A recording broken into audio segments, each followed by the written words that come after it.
Bueno, y el placer de recibirlo como todos los martes, Ale Berkovich. ¿Cómo te va? Hola Adrián, hola Dani, ¿cómo están ustedes? Bueno, consiguió el dictamen el oficialismo, mientras la oposición no sabía. Por atrás ya estaba firmado el dictamen y mañana, Ale, se vota en el recinto. Sí, es así. El gobierno necesitaba sí o sí avanzar esta semana porque el viernes se reúnen los que redactaron el presupuesto, o por lo menos sus líneas directrices. El viernes el Fondo Monetario reúne a su directorio ejecutivo y allí se va a aprobar el nuevo acuerdo, en realidad el segundo acuerdo, la reformulación del primero, que amplía los desembolsos a 57.100 millones de dólares, pero además adelanta los desembolsos del Fondo Monetario para el resto de este año y para el año que viene.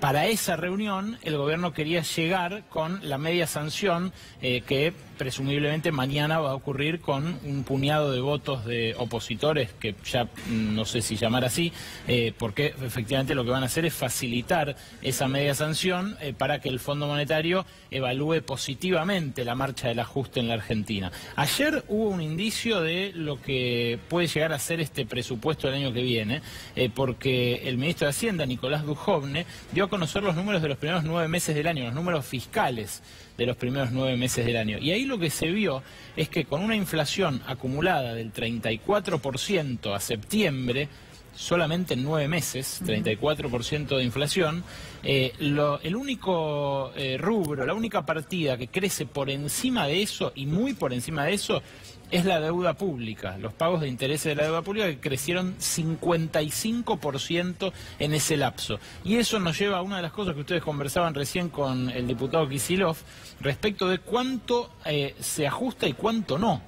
Porque en realidad el año que viene, más de la mitad de los gastos que se recorten en distintas áreas sociales van a ir al incremento de los pagos de la deuda pública.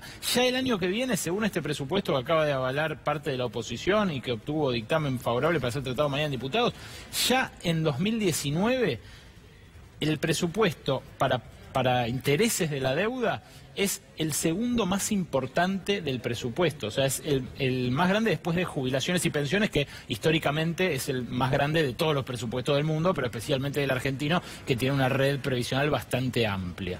Eso ya marca el sesgo pro acreedores que tiene y pro banca que tiene este presupuesto que se va a votar mañana, pero además se ve ya en el rumbo y se ve también en las previsiones. Ustedes fíjense que el presupuesto, ¿qué dólar prevé? Sí, es incumplible, 40. 40 con 10, ¿no? 40 con 10. 40 con 10. Para que se cumpla ese 40 con 10, tendría que estar quieto durante todo el año que viene. Y ni siquiera se podría cumplir la famosa banda de flotación, la nueva banda de entre 34 y 44, que en realidad ahora es un poquito más, porque se va ajustando semana por semana, y si se mantiene ese ajuste, el dólar debería ser más que el que manda el presupuesto. Bueno, y lo mismo, Berco, con la pauta de inflación también. 23%. Hoy habló Dujovne de eso, ¿no? Y bueno, se mostró un poco más positivo. Habló de una inflación que está bajando en un momento, ¿no? Cuando le preguntaron por las tasas y qué era lo que iba a pasar con las tasas altísimas. Es que en realidad, Dani, para que se cumpla el proyecto este del 23% de inflación el año que viene, lo que tiene que haber es una recesión descomunal. Tiene que haber más cierres de negocios, más despidos de trabajadores. Es muy complicado que eso vaya a ocurrir en la realidad. Por eso la sensación es que este presupuesto es solamente para cumplir con la agenda del viernes, con que el viernes llegue el Fondo Monetario a discutir con algo sobre la mesa, que no sea solamente un proyecto que todavía no se sabe si va a ser avalado por la oposición. Si no se votara el día viernes, ¿estaría en peligro el avance del acuerdo con el Fondo? Y por lo menos podrían aparecer los países que en el G7 se están manifestando como más cautelosos respecto a Argentina. Me refiero a Alemania, a Francia, a Holanda, que tiene una silla en el directorio, y podrían decir, señores, ven que tenemos razón, que no hay que apoyar incondicionalmente a Macri como propone Estados Unidos, porque el acuerdo con el Fondo Monetario, Lagarde lo avala por el accionista mayoritario del fondo, que es Donald Trump. Y ahí, de vuelta, lo que ocurre es que esas previsiones, en realidad, son más a pedir del fondo y de los acreedores que a pedir del gobierno. Porque incluso si, supongamos que se da una dinámica lógica para el dólar, o sea, el dólar sigue aumentando a la par de la inflación, y el año que viene tenemos un dólar de 50 pesos, sin que se vaya, sin que se escape. Si el año que viene el dólar promedio es 50 pesos, en vez de promedio 40, como estipula este proyecto, bueno, los intereses de la deuda van a ser más todavía, porque la deuda está en dólares. y el presupuesto está en pesos. Entonces, si tuviera que arriesgar si las partidas de la deuda van a aumentar, lo que dice el presupuesto, van a aumentar más, yo apuesto mi plata que van a aumentar más, porque el dólar va a estar por encima de lo previsto por el presupuesto, y no es que solamente le pifia si el dólar está más alto de lo que dice el presupuesto, además de pifiarle, lo que hace es que las partidas de deuda tengan que engrosarse más. Ahora, Ale, el enfriamiento en la economía va a ser descomunal. Leí este fin de semana un artículo sobre el sector de la construcción. Se perderían entre el último trimestre de este año y el primer trimestre del 2019 entre 50.000 y 60.000 puestos de trabajo del sector de la construcción, ¿no? Sí, es que lamentablemente no es que ya al principio lo decíamos nosotros, nada más, pero realmente ahora lo empieza a decir el propio Ministerio de Hacienda. Claro. Cuando habla el gobierno de sus previsiones para los próximos meses, habla de recesión, habla de que la crisis todavía no terminó. Dice, lo peor ya pasó, pero ayer el presidente del Banco Central, cuando habló, dijo, hay tasas altas, y no altas, altísimas, como son estas, hasta fin de año. Que haya estas tasas hasta fin de año, ¿a qué lleva en lo concreto, saliendo de la macro? A que el que tiene ese 5N puesto en su negocio, en este momento, en su comercio, le tenga que cobrar, si le quiere vender en 3 cuotas algo a la señora que está entrando al negocio, le tiene que cobrar 18% más para recibir la misma plata del postnet que la que recibiría si vende de contado. ¿Qué negocio aguanta reforzar un margen un 20% con la malaria que hay, con la poca plata que hay en la calle?